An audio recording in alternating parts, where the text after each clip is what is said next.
La Paeria de Balaguer intensificarà els controls en les bosses d'escombraries que llancen els ciutadans als contenidors. L'objectiu és millorar les dades del reciclatge aquí a la ciutat i sancionar les actituds incíviques d'aquelles persones que no compleixin amb la normativa actual. Segons el paer de Medi, Xavier Castellà, l'acció s'emmarca dins de la campanya Per Balaguer Fem-ho bé i els controls es farà a la Guàrdia Urbana després que darrerament s'ha detectat que alguns veïns de la capital llancen les escombraries on hi havia els contenidors abans que es fes el reagrupament per illes en determinades zones. Segons Castellà, s'inspeccionaran les bosses per trobar alguna pista dels veïns que cometen l'acció incívica.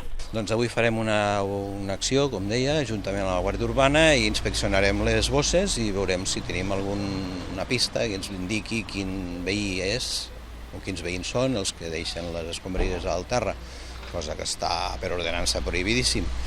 Serà una manera de poder arribar a contactar amb aquests veïns i dir-los, si us plau, que intentin col·laborar per un Balaguer Fem-ho bé, és la campanya que teníem de reagrupament de contenidors.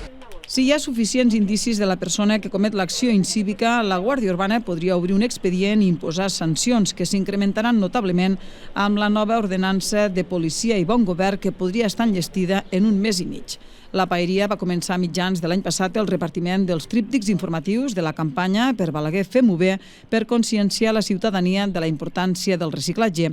I al setembre es va iniciar el reagrupament de contenidors en illes de reciclatge, un reagrupament que pretén que quan els veïns i veïnes de la capital vagin a dipositar la brossa i els residus trobin tots junts els contenidors de les diferents fraccions a prop de casa seva o dels comerços.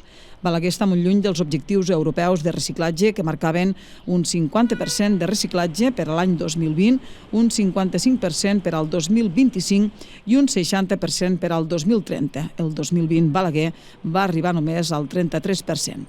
Segons la Paeria, els residus, que costen a la ciutat 1.450.000 euros, són un dels majors problemes de sostenibilitat que té la capital.